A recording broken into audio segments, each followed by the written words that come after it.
In a remote corner of the great Atlantic Ocean, there is a place which since its creation was like a Garden of Eden.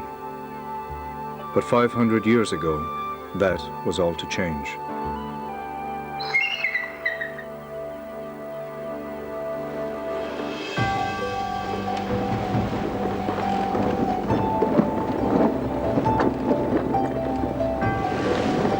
After nearly a month at sea, an English ship named the Matthew, searching for a route to the Far East, arrived instead at this mystical place off the coast of North America. John Cabot, the ship's captain, christened it Newfoundland.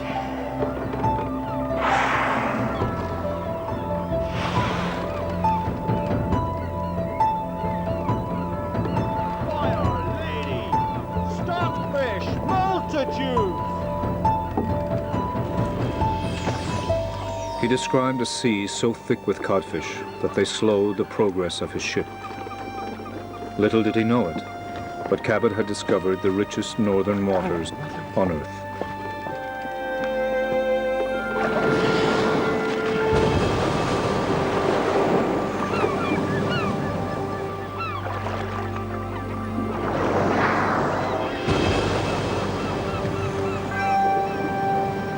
Following Cabot's discovery, generations of us settled here to make a living from the ocean and its wildlife. Through time and endurance, we came to love this place we now call home. And we became people of the sea.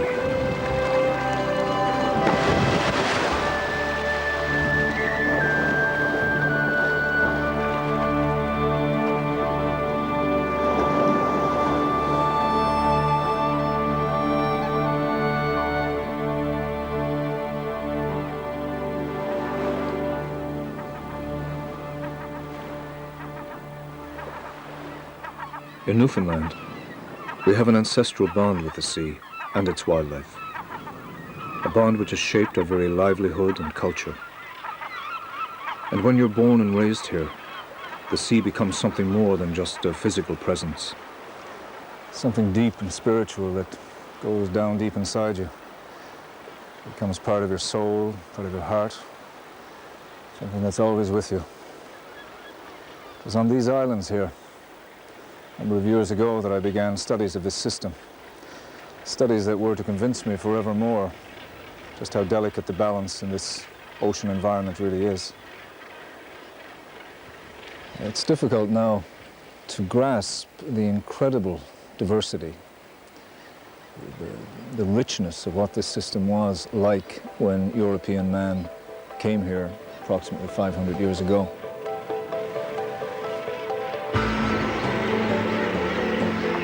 I can only imagine this amazing profusion of life. Seabirds swarming in their multitudes,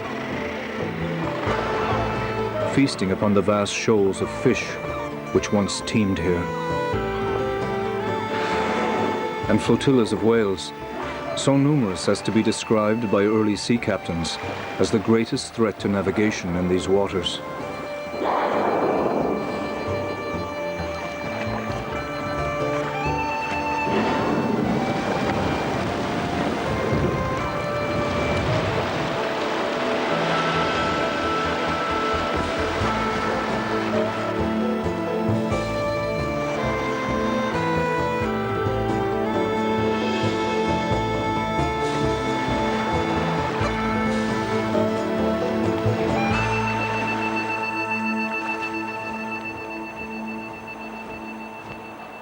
But why did we inherit such riches?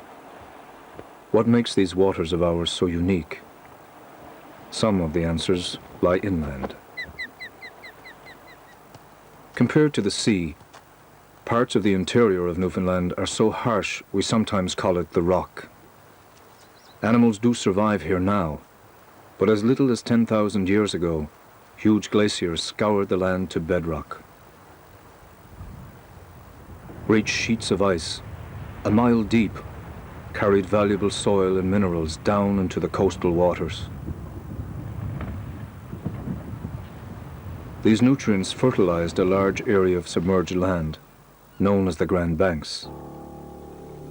Lying on the western edge of the Great Atlantic, we are bathed in the rich turbulence of two colliding ocean currents, the warm Gulf Stream flowing north and the cold Labrador Current pushing south. The currents and minerals mix right here, nourishing an abundance of plankton, the key link upon which everything else depends, creating an undersea paradise.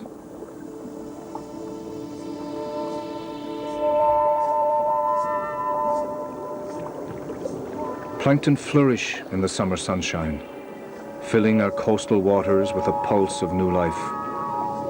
For many creatures, they're a rich source of food, especially for these small silver fish, which year after year move inshore from the deep Atlantic by the million. They are called capelin.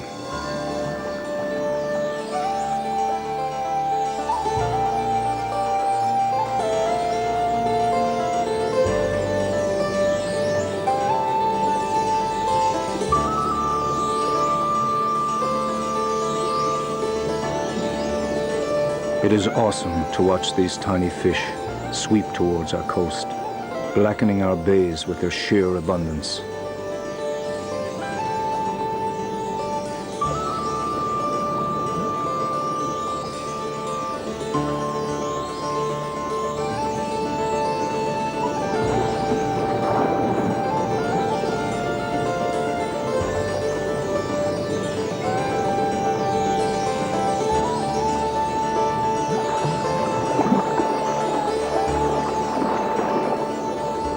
Capelin are the most important prey for all marine life here, and they're absolutely critical for one particular hunter, the northern codfish.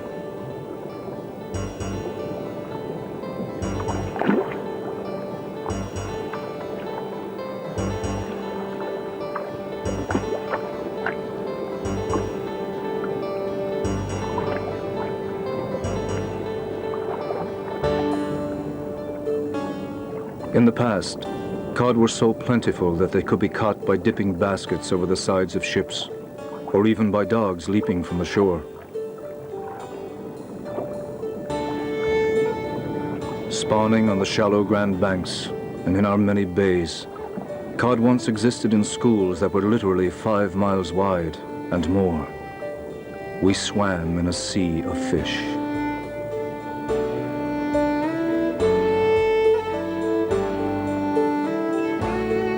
But cod have a fatal attraction.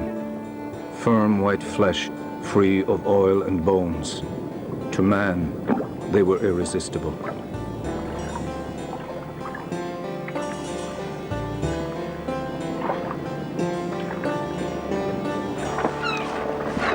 At first, we had little impact on the stocks. Our methods were simple and we were confined to the summer season. For my ancestors from Ireland, England, and France, who fished the inshore waters, it was a hard but rewarding life. There seemed no limit to what the ocean could provide. Fishing was the gateway to the settlement of Canada, and we fed the markets of Europe with salt cod, dried upon racks and rooftops. Cod was our currency, our culture, and our pride.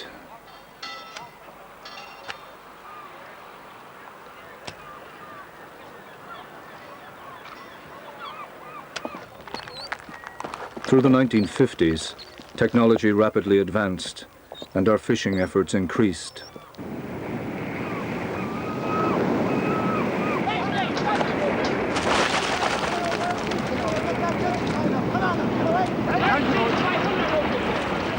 In some years, we caught over 1 million tons of cod, even though we were limited by the frozen seas of winter. But the international fleets of factory ships could work year-round and target precisely the concentrations of fish.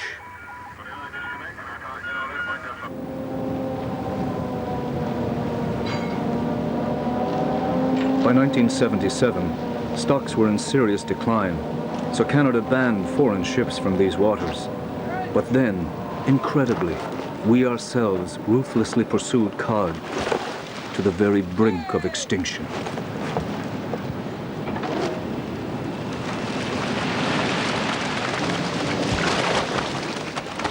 While larger vessels plundered the offshore waters, our small boat fishermen were catching little and warned of disaster. They were largely ignored.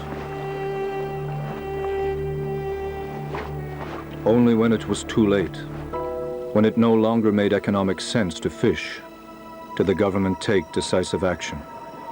In 1992, they banned cod fishing. And to safeguard the northern cod as a species, I've decided that effective at midnight tonight, there will be a moratorium on harvesting of northern cod. In all, this will affect about 20,000 fishermen and plant workers.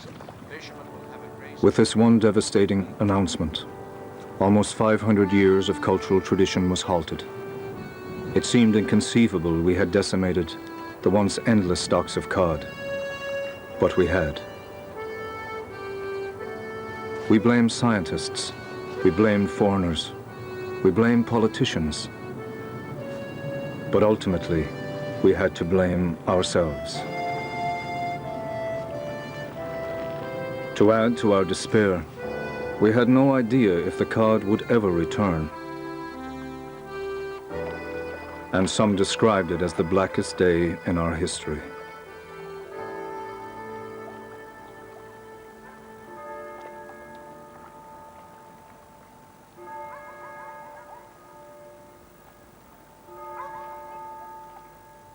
But out of our grief emerged a stubborn hope.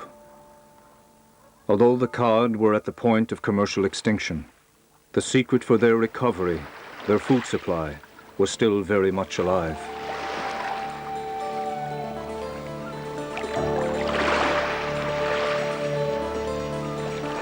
Just once a year, for a few precious days, vast shoals of capelin emerged from the deep and raced towards our beaches.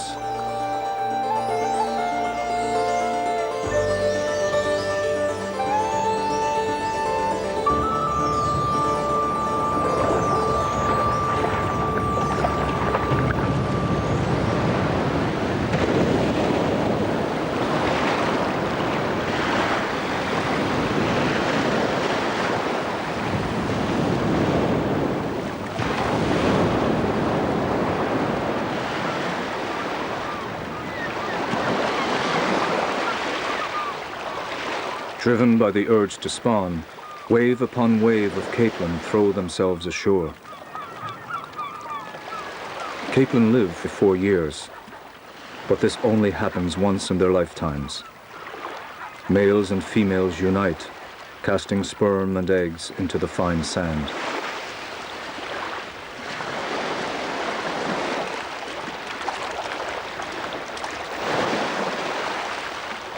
But amidst this beauty, this great celebration of life, there is also death. Ospreys are among the many migrants that come here each summer and fish for capelin.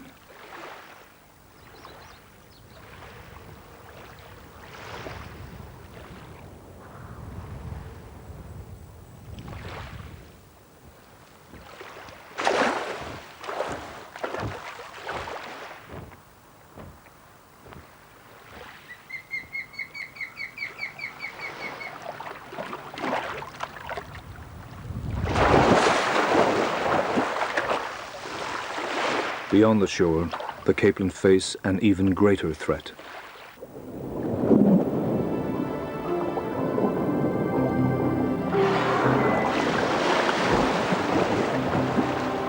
Humpback whales, 5,000 of them, travel here from the Caribbean for their one big feast of the year.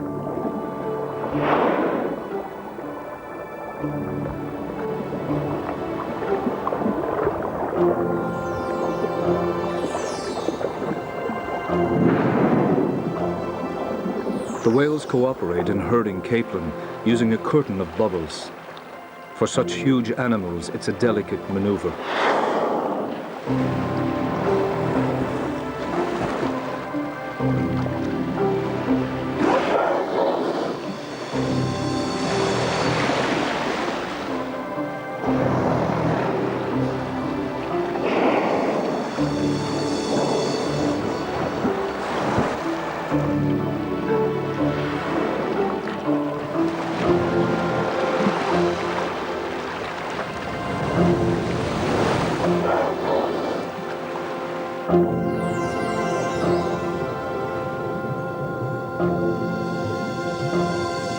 From all directions, these small fish face attack.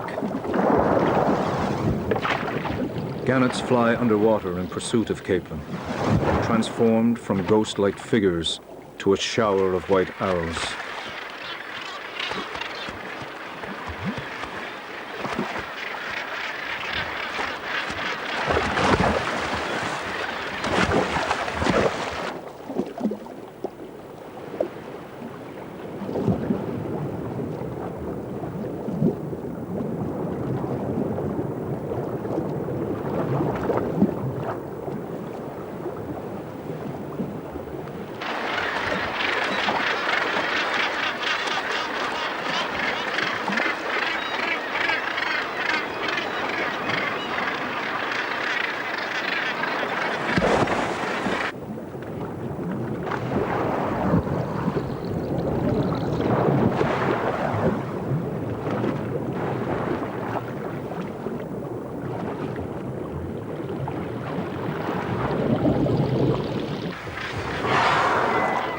The capelin season is a brief but magical time. I see it as a hinge upon which swings the entire rhythm of life, both of man and all other hunters of the sea.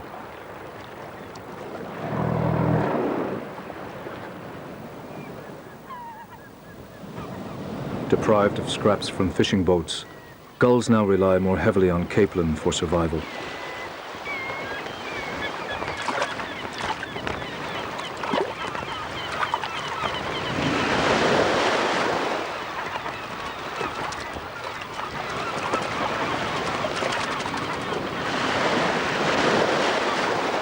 But as quickly as this feast comes to our shores, it is over.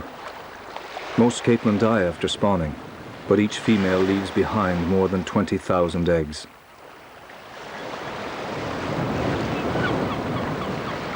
In the great cycle of nature, even the dead capelin refertilize the ocean, giving life to others, like the sculpin.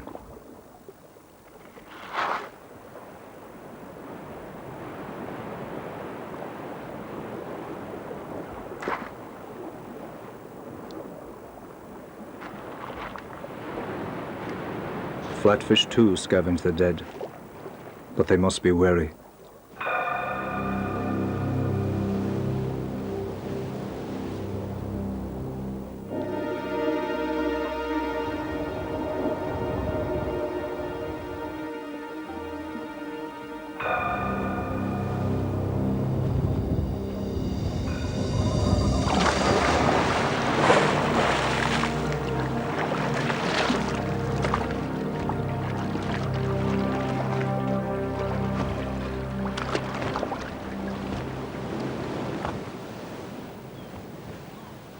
In Newfoundland, ospreys are known for good reason as fishhawks.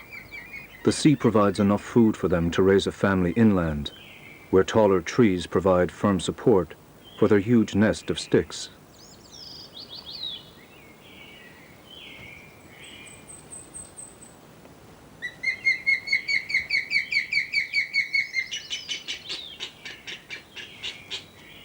Like many of the birds that depend on the sea, the osprey's breeding season coincides with that of capelin, when the ocean is at its richest.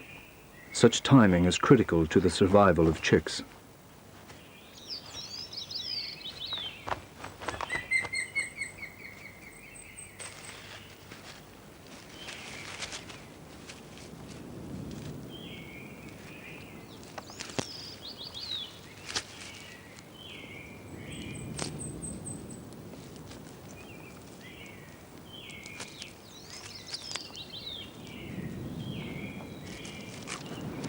On land, we can easily see what an animal needs to survive, and the danger signs if it is threatened. But under the waves, there is so little we really understand. What we have recently learned is that the ocean is far more fragile than we ever imagined. Of course, we've always known that the eggs left by the capelin on our beaches are nurtured by the tides, and now, after 3 weeks, they're ready to hatch.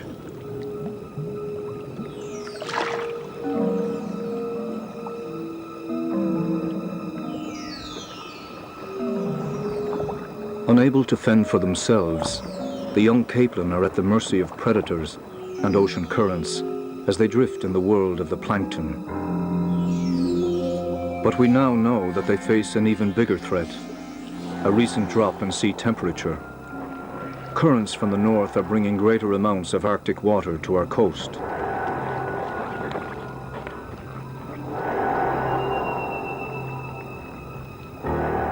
Very cold water can affect capelin growth and survival, and fewer capelin could spell disaster for those that rely on them, especially seabirds. This is Funk Island, 40 miles offshore, home to nearly 1 million murres.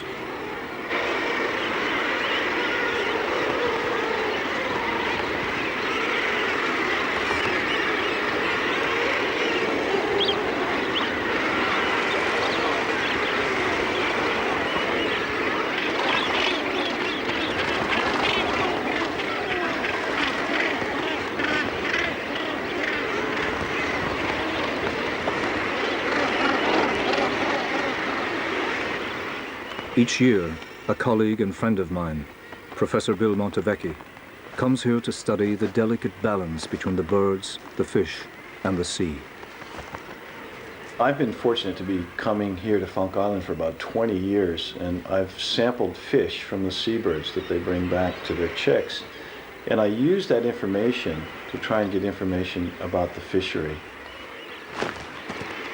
What I've noticed recently is that the diets of the birds have shifted from warm water species like mackerel and squid to colder water species like capelin and herring. I've seen that change during the 1990s when we've had anomalously cold water events occurring in the Northwest Atlantic. This has serious implications. With a greater demand for capelin and the threat of colder seas, these fish are under more pressure than ever before.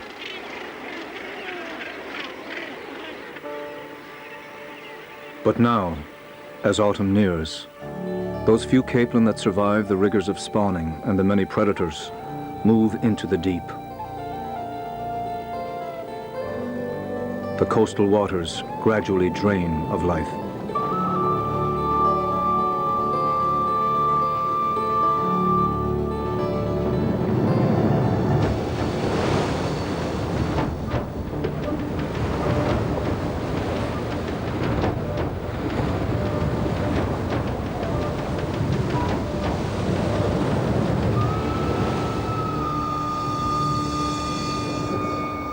As winter takes hold, the face of the great Atlantic changes, bringing us, and cod and capelin, a new and controversial challenge: seals.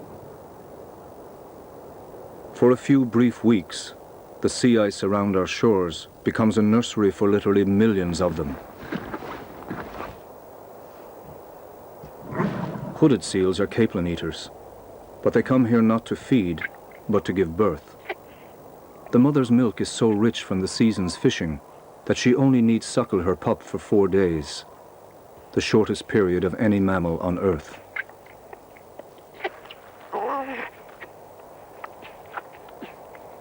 The mother will soon be ready to breed again, but not quite yet.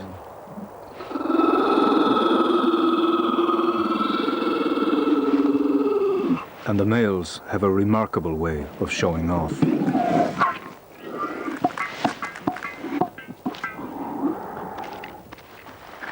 Another male, also keen on the female, answers the challenge. Nose blowing is used to intimidate rivals.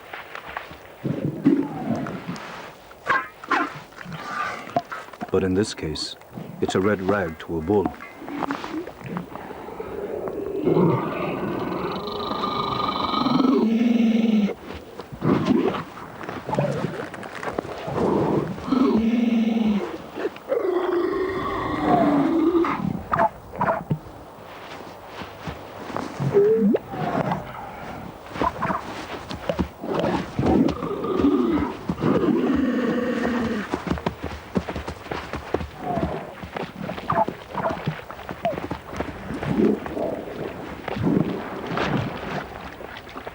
We know precious little about these weird and wonderful seals, But there's another we're much more familiar with, the harp seal. There are about 6 million of them, and their numbers are rising. Some fishermen see them as the greatest threat to the recovery of the cod. Traditionally, harp seals have been harvested for fur and food, and in 1996, about 250,000 seals were taken. Some people say this is far too few, but others feel killing seals, for any reason, is wrong.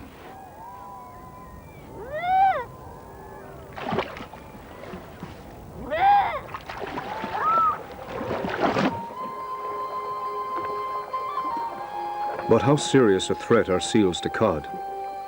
We've discovered that less than 6% of the harp seal diet is cod. They actually prefer capelin and other fish.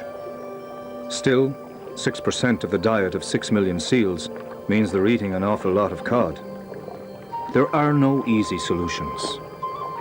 And if we are to survive as a fishing nation, we better understand the ocean and its limitations. And what of the cod?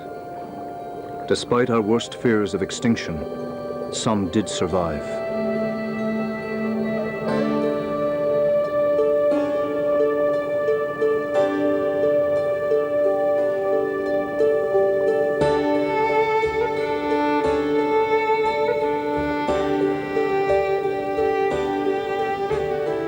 Now it's essential we find out how well these precious remnants are doing, and that requires research.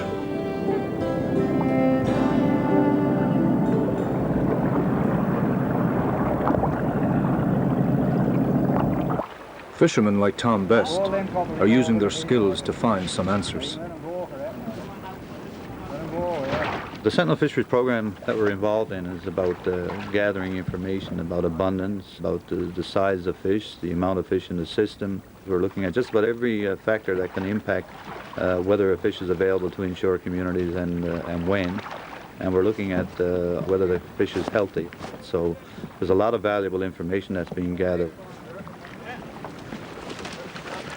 Tom and his crew are finding good signs of fish, particularly along our southern coast. But despite this optimism, it will be a slow recovery. In fact, so depleted are stocks that northern cod have just been placed on the world's red list for threatened species. Many people in the world are concerned for the fate of seals, but where is the outcry for cod?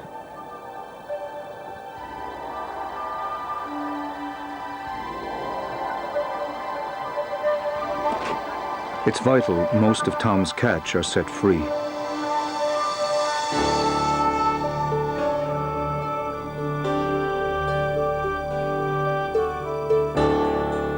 Although cod may be making a comeback, we're still some way from opening the fishery. And it's not just tough for us. The gulls that once thrived on scraps from boats are having to refine old tricks to secure a meal, especially before the capelin return to our shores. More than ever, gulls are directing their hunger at other seabirds, like murres.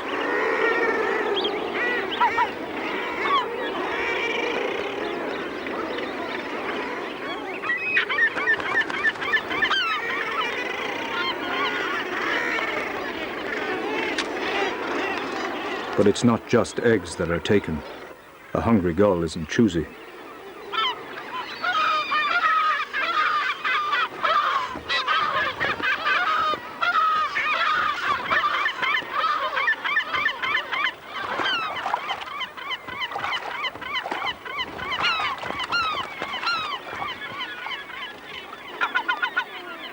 There's one creature that gulls really target: puffins.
Once trapped, the gulls try to drown the puffins.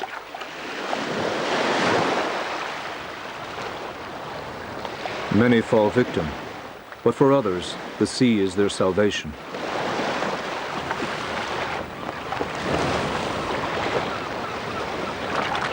But each year, there's a time when gulls have less need for such prey.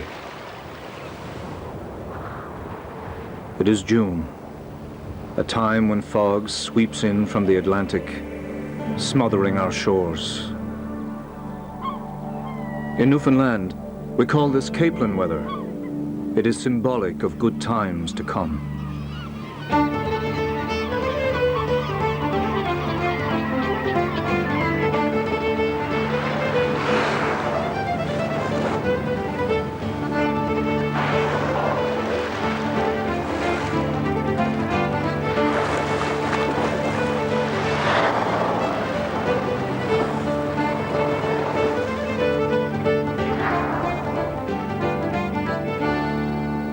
Again, our beaches are the target for a mass invasion.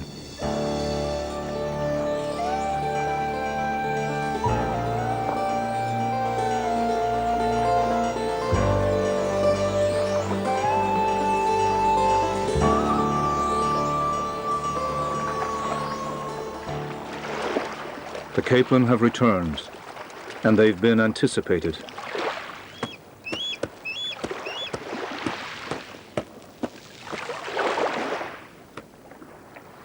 Bald eagles are both hunters and scavengers. Shy and wary, they gather on remote beaches to fatten up on capelin.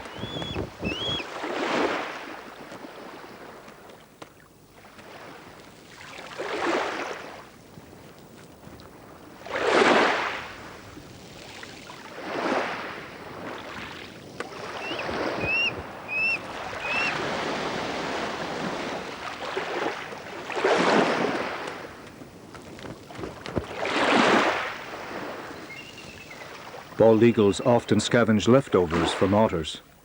Both species are uncommon, but at this time of year, with the capelin about, we have the rare privilege of seeing them together.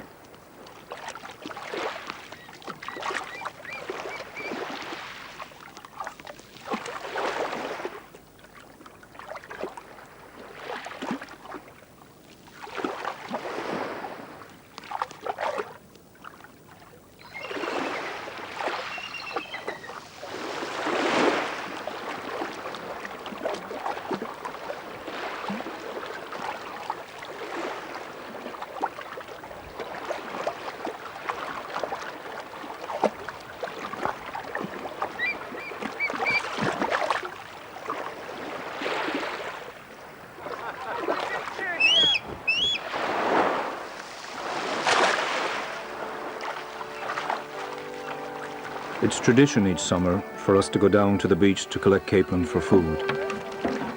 While they may seem plentiful, I remember as a child we'd be up to our knees in them.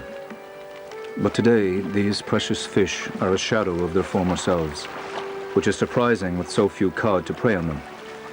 But like cod, capelin once took a hammering, victims of a fishery which harvested up to 500,000 tons a year for food and fertilizer. Such massive catches could not fail to affect these stocks. And today, many people feel the hardship of unemployment and are left to ponder an uncertain future.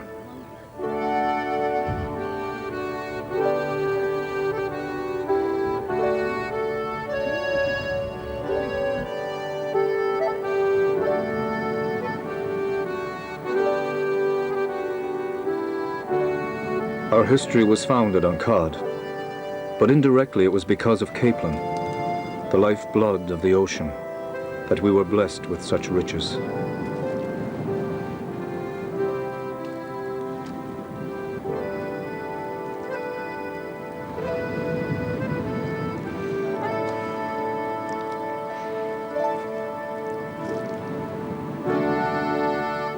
We've been so focused on cod that we've taken capelin for granted for far too long.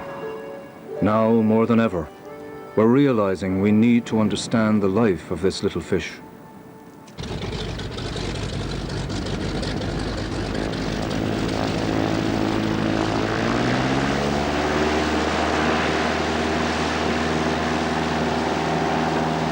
Each summer, our scientists from the Department of Fisheries and Oceans try to estimate capelin numbers from the air.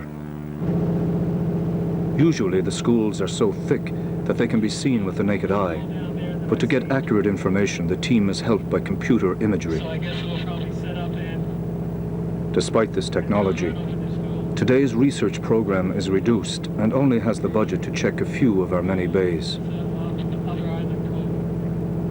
Okay, the other island code. But surely, shouldn't we, at this time, be striving to increase our knowledge?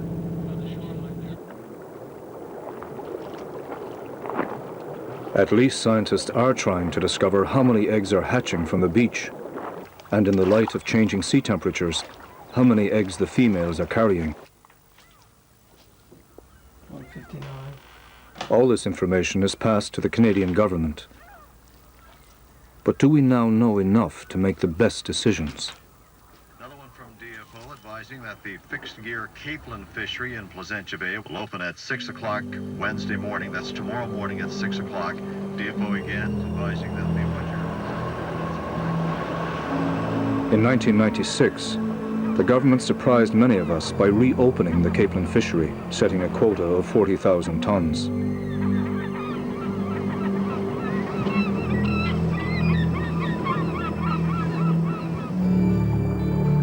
As they near the end of a long migration to our beaches, the little capelin are guided into the traps by huge walls of mesh. Given the vital role capelin play in sustaining all marine wildlife, we must question whether there should be a capelin fishery at all. And given the imperiled state of our cod stocks, shouldn't we be protecting capelin? And yet look at what we do with this sacred link.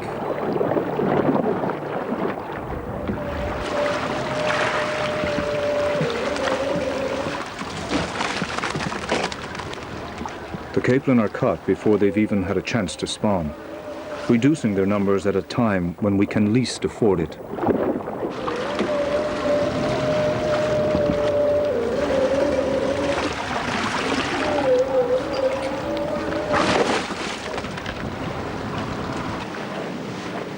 Many people, even many fishermen, feel outraged that we are taking the lifeblood from the ocean. Some would say it's economic madness. But there's work for everyone. And if only for a few days, there's a lot of money to be made. In communities hit hard by unemployment, few of us can afford to miss this opportunity.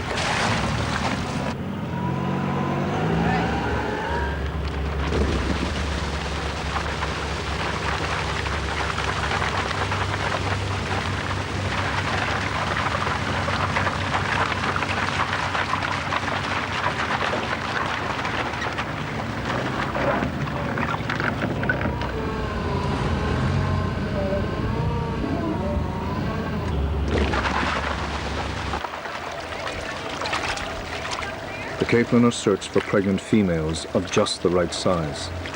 Only these fish are desirable as Japanese bar snacks. The pregnant females, the future of this species, are exported. The rest, many tons of them, are simply dumped.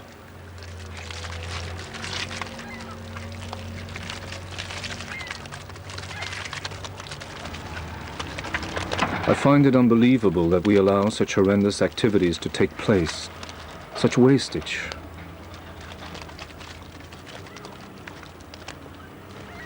We know we cannot carry on like this. If we do, we can be guaranteed of one thing: an ocean devoid of life. Even today, our bays are littered with a graphic reminder of past excesses. The bones of the whales we once slaughtered.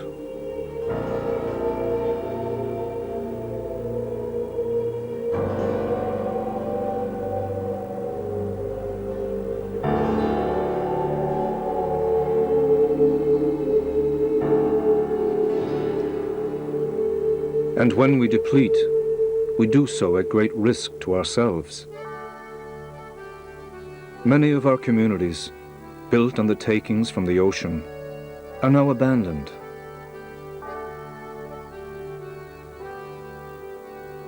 So what does the future hold? Can we find a new attitude, a harmony between people and the sea?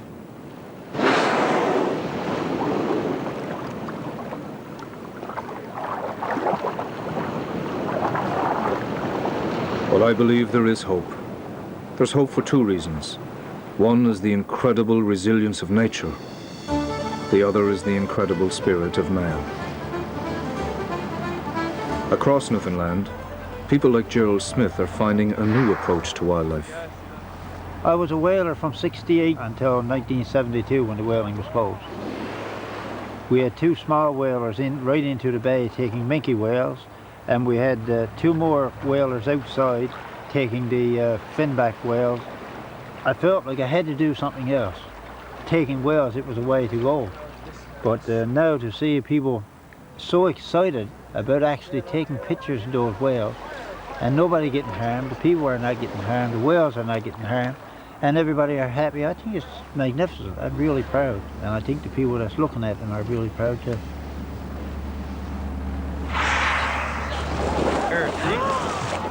Today, ecotourism is drawing people from all over the world, and that's a positive move for both the economy and the wildlife.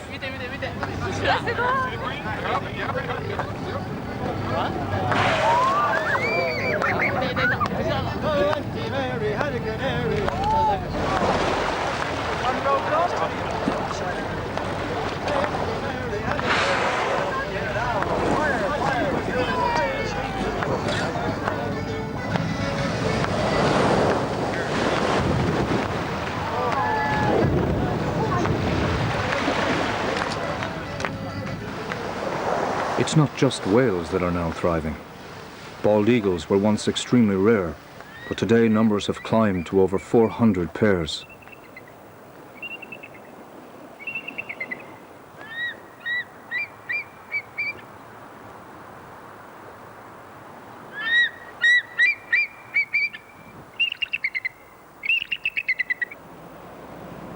It's people like Harry Brown who have given them help.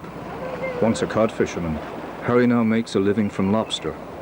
Each day he feeds the eagles with any fish caught in his traps.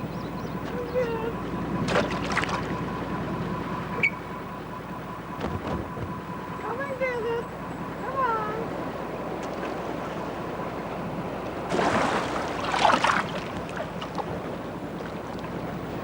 Come on, David.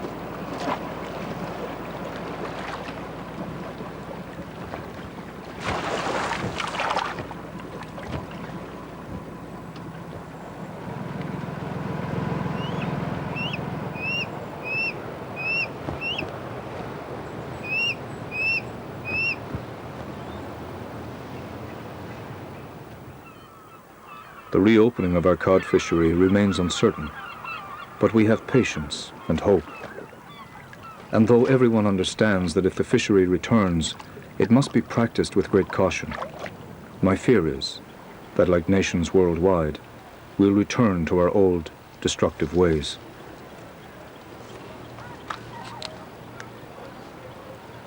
Today, many of our teenagers must leave to find work in mainland Canada, taking with them our youth and vitality. But for these children, there's still a chance they may be able to follow in the footsteps of their fathers and make a living from the sea. Holy cow.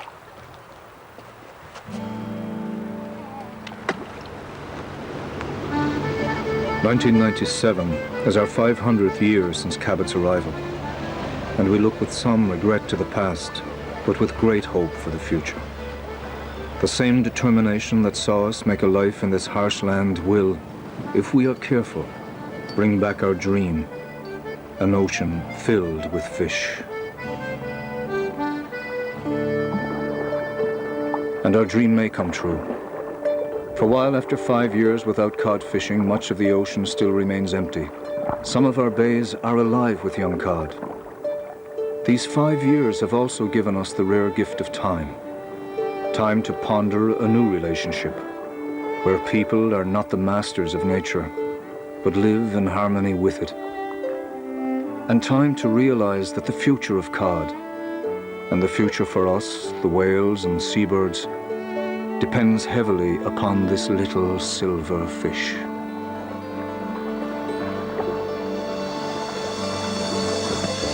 If we can safeguard Capelin, then we have the foundations for an ocean as magical as it was 500 years ago.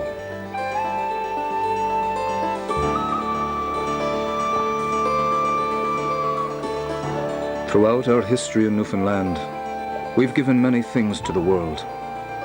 But I think the greatest gift we can now give is a lesson in how not to treat natural resources. Like people everywhere, we were just trying to make a living. But now we're suffering the consequences of our mistakes. We hope the world will learn from our sacrifice.